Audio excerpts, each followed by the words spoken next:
Hey, I'm Angie Cha-Cha, and I'm chatting with Staxx.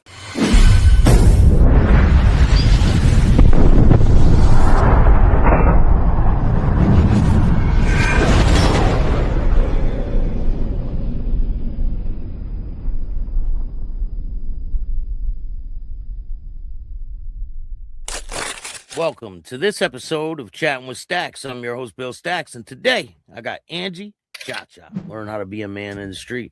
Yep, especially if you have a masculine in the family, like extended family, like uncles and stuff like that, to be present in that child's life. They're going to look for that masculine, wanting that masculine bond somewhere, even if it's in the streets. So I get it. My son, and he, thank God, wasn't one of those type of children that he likes to think that he's a hood baby, but he's not. He is not. But he did get in a lot of trouble growing up, because I feel like he needed his dad in his life, and he tried to bond with his dad, but his dad, he just didn't. He does, like, he says like really degrading things to my children, like when they were growing up, like, oh, you're just like your mother, you act just like your mom. And it's just like, of course they grew up around me, they're gonna be a reflection of me, they're gonna act like me, they're not gonna act like you so much because they didn't grow up around you. So you can expect them to be, have too much of your behavioral traits and stuff like that. They may have some, like my son, he laughs like his dad, they may have some traits of yours, but for the most part, it's going to be mostly traits of mine because I'm what they grew up around. So where did your life go from there? You go to Kentucky. So from there, then I ended up moving to Cincinnati after I left my mother's. Like I said, my family is toxic, so it kind of like I would only stay with my mom so long, and then I would be gone because I'm like, you know what, this is to get to the point where it's time for me to go.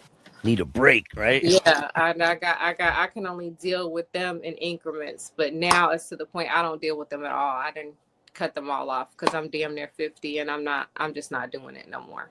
Like I've already lived like almost a half a century. Like, we're not going to keep doing this game going into my other half a century of life, or however much long that I have lived to live here, because my grandmother lived until she's 96. So I pay attention to patterns too. So most likely, if you have family that is living long lifetimes, then you're probably going to live a long lifetime too.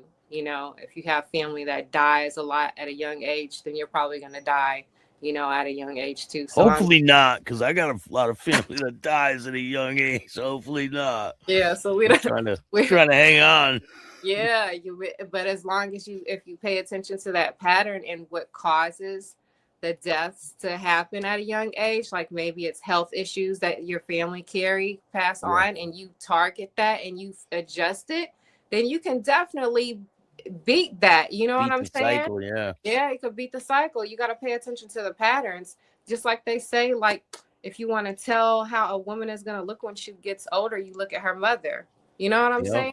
So it's the same thing. So I have, paying attention to the patterns. My grandmother is Japanese. Japanese people take care of themselves. They eat healthy.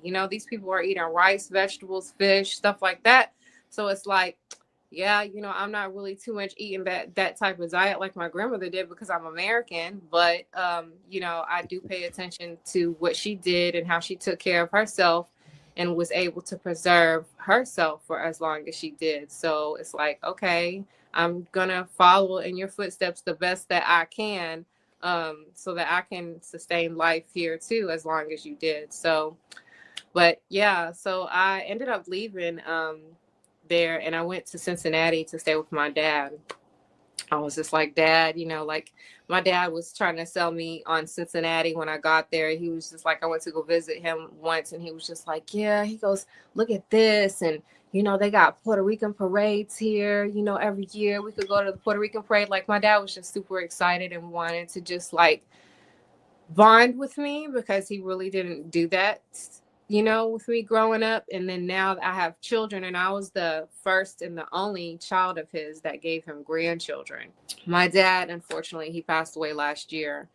And so I have a sister that is 6 years younger than me, and me and her share the same dad. And she tried to have children, but she just doesn't.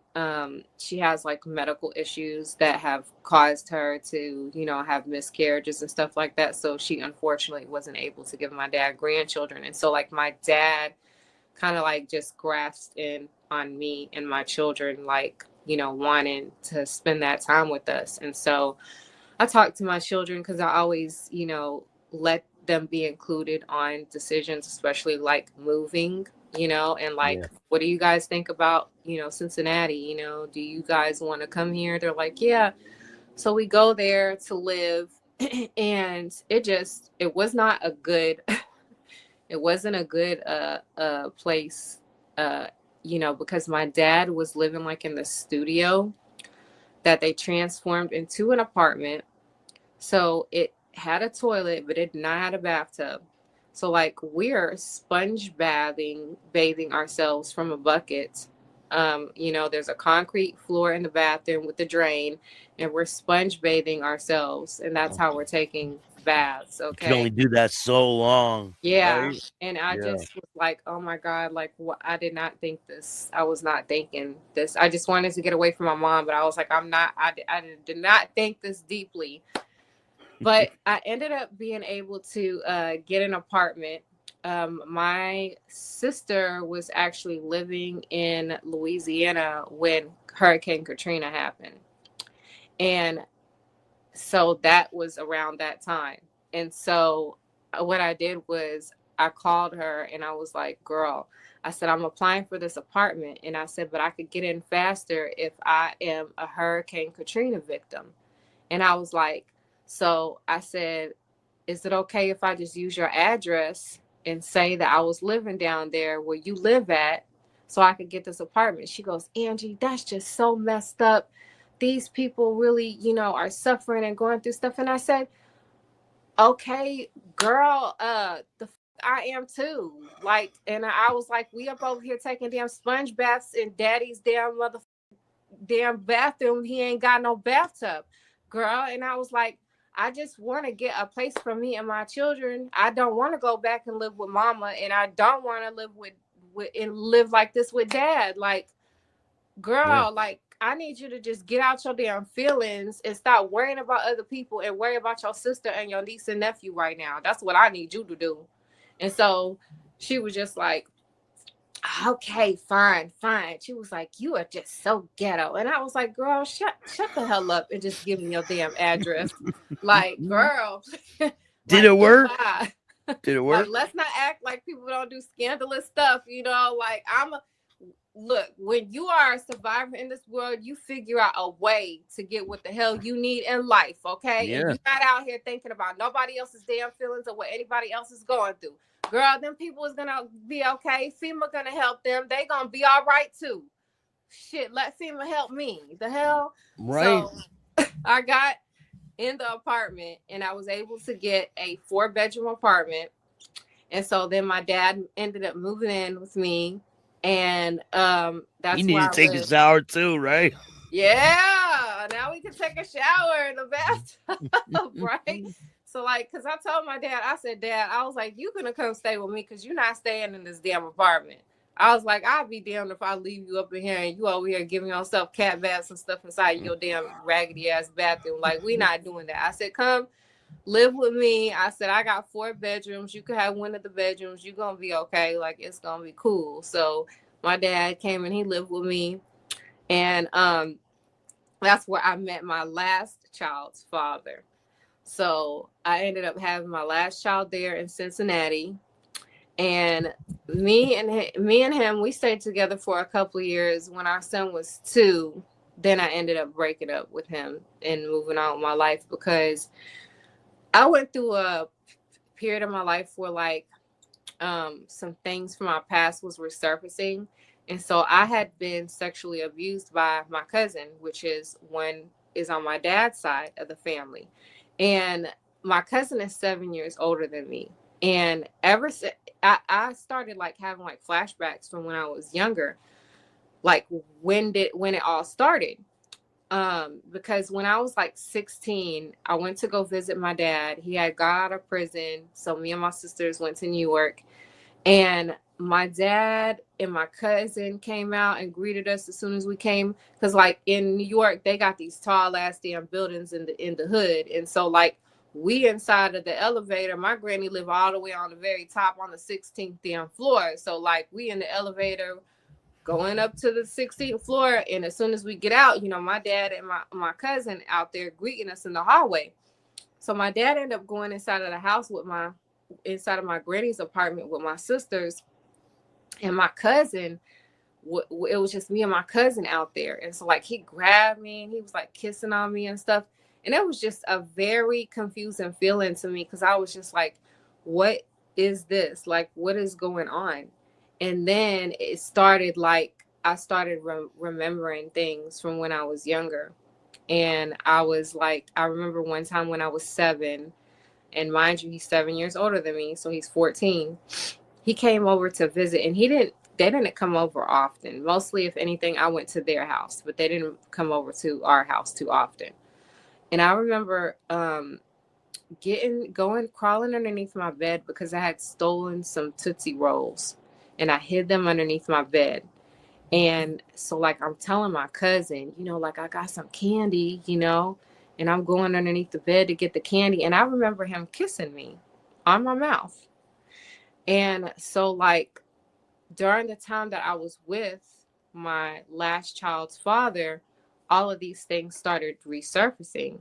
And I ended up having a mental breakdown, and I ended up in the psych ward.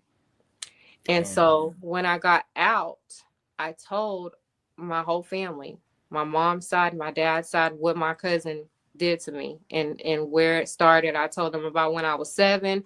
I told them about when he sexually abused me when I was 16, when I went on that trip to New York to go see my dad. He sexually abused me there. And when I was 19 and I was pregnant with my daughter, I had went back to New York because I was going through some things. I had got into it with my stepdad, and so I left and I moved to New York, and he abused me at that time too. And he's 26 at that time, right? Yeah, yep. Wow. And like all this time, like he was like manipulating me, like telling me, you know, that he loved me and that he was gonna take care of me, you know, because he was in the military, and that I wouldn't have to deal with you know, my abusive mom anymore, because my mom was mentally and emotionally abusive to me a lot growing up. Like my mom had me when she was 17. So she's the youngest and she's the only girl. And I don't think, you know, well, I know she didn't think this through. She wasn't thinking about the consequences of what was going to happen when she had me. So see, I basically took her place. And being that she was the youngest, now my grandmother is focused on me. She's pouring into me. And it caused her to have jealousy issues towards me, to where she would, I felt it, and I would question her throughout my life, but she would tell me, no, I'm not jealous of you, but I just knew she was lying.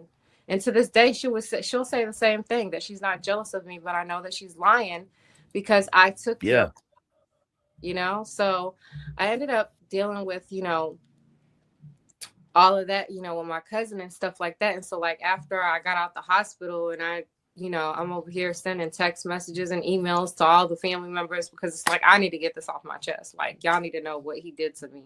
And I don't care if y'all believe me or not, but this is what the hell happened.